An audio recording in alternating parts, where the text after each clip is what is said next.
英語聞き流し10分間、名作リスニング、英語テキストと MP3 ダウンロード、その他の物語は、ホームページよりご利用いただけます。88thpp.com 88thpp.com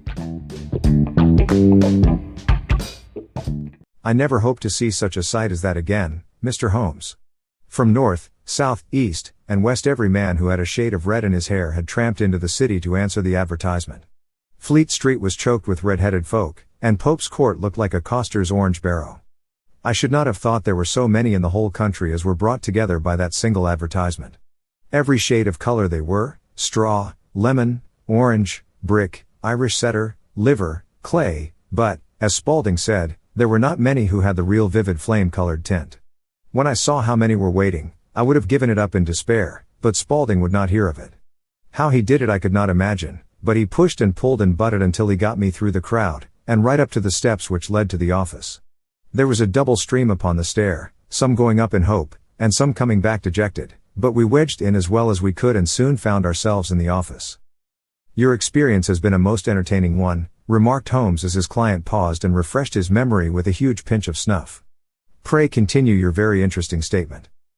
There was nothing in the office but a couple of wooden chairs and a deal table, behind which sat a small man with a head that was even redder than mine. He said a few words to each candidate as he came up, and then he always managed to find some fault in them which would disqualify them.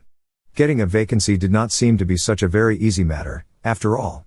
However, when our turn came the little man was much more favorable to me than to any of the others, and he closed the door as we entered, so that he might have a private word with us.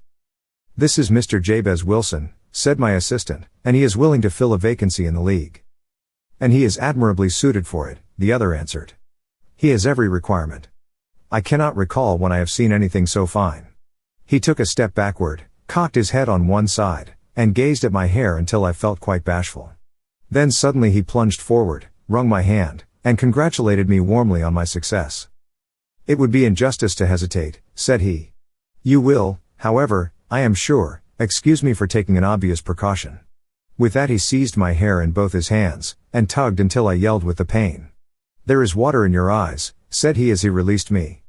I perceive that all is as it should be. But we have to be careful, for we have twice been deceived by wigs and once by paint. I could tell you tales of cobbler's wax which would disgust you with human nature. He stepped over to the window and shouted through it at the top of his voice that the vacancy was filled. A groan of disappointment came up from below, and the folk all trooped away in different directions until there was not a redhead to be seen except my own and that of the manager. My name, said he, is Mr. Duncan Ross, and I am myself one of the pensioners upon the fund left by our noble benefactor. Are you a married man, Mr. Wilson? Have you a family? I answered that I had not. His face fell immediately. Dear me, he said gravely, that is very serious indeed. I am sorry to hear you say that. The fund was, of course, for the propagation and spread of the redheads as well as for their maintenance. It is exceedingly unfortunate that you should be a bachelor.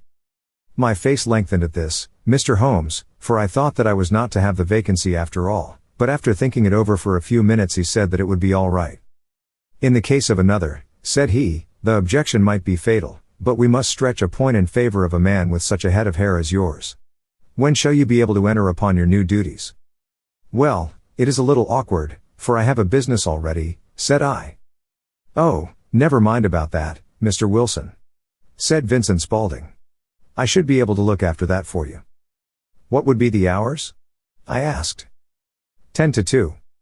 Now a pawnbroker's business is mostly done of an evening, Mr. Holmes, especially Thursday and Friday evening, which is just before payday, so it would suit me very well to earn a little in the mornings. Besides, I knew that my assistant was a good man, and that he would see to anything that turned up. That would suit me very well, said I. And the pay? Is £4 a week. And the work? Is purely nominal. What do you call purely nominal? Well, you have to be in the office, or at least in the building, the whole time. If you leave, you forfeit your whole position forever. The will is very clear upon that point. You don't comply with the conditions if you budge from the office during that time. It's only 4 hours a day, and I should not think of leaving, said I. No excuse will avail, said Mr. Duncan Ross, neither sickness nor business nor anything else. There you must stay, or you lose your billet. And the work? Is to copy out the Encyclopedia Britannica. There is the first volume of it in that press. You must find your own ink, pens, and blotting paper, but we provide this table and chair. Will you be ready tomorrow? Certainly, I answered. Then, goodbye, Mr. Jabez Wilson, and let me congratulate you once more on the important position which you have been fortunate enough to gain. He bowed me out of the room and I went home with my assistant, hardly knowing what to say or do. I was so pleased at my own good fortune. Well, I thought over the matter all day, and by evening I was in low spirits again, for I had quite persuaded myself that the whole affair must be some great hoax or fraud, though what its object might be I could not imagine. It seemed altogether past belief that anyone could make such a will, or that they would pay such a sum for doing anything so simple as copying out the Encyclopedia Britannica. Vincent Spaulding did what he could to cheer me up, but by bedtime I had reasoned myself out of the whole thing. However, in the morning I determined to have a look at it anyhow, so I bought a penny bottle of ink, and with a quill pen, and 7 sheets of foolscap paper, I started off for Pope's Court. Well, to my surprise and delight, everything was as right as possible. The table was set out ready for me, and Mr. Duncan Ross was there to see that I got fairly to work. He started me off upon the letter A, and then he left me, but he would drop in from time to see that all was right with me. At 2 o'clock he bade me good day, complimented me upon the amount that I had written, and locked the door of the office after me. This went on day after day, Mr. Holmes, and on Saturday the manager came in and planked down 4 golden sovereigns for my week's work. It was the same next week, and the same the week after. Every morning I was there at 10, and every afternoon I left at 2. By degrees Mr. Duncan Ross took to coming in only once of a morning, and then, after a time, he did not come in at all. Still, of course, I never dared to leave the room for an instant, for I was not sure when he might come, and the billet was such a good one, and suited me so well, that I would not risk the loss of it. 8 weeks passed away like this, and I had written about abbots and archery and armor and architecture in Attica, and hoped with diligence that I might get on to the bees before very long. It cost me something in foolscap, and I had pretty nearly filled a shelf with my writings. And then suddenly the whole business came to an end. To an end? Audiobook, The Family in Kyoto, One Japanese Girl Got Freedom by Hidemi Woods on sale at online stores or apps. Apple Books, Google Play, Audible, 43 available distributors in total.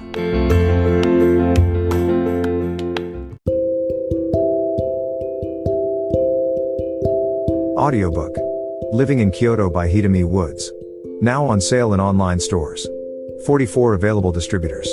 Apple, Google Play, Amazon Audible, or else.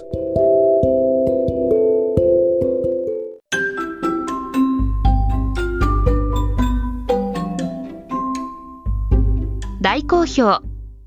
ヒデミウッズがデザインしたとっても可愛いオリジナルグッズが手に入る。トートバッグ、缶バッジ、ステッカー、T シャツ、トレーナー、パーカー、文具、その他いろいろ、エリゼン .com で見てみてね。ERIZEN.com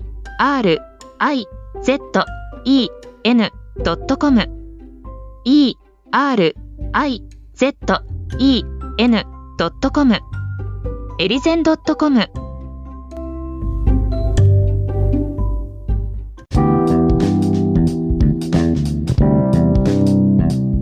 英語聞き流し10分間、名作リスニング。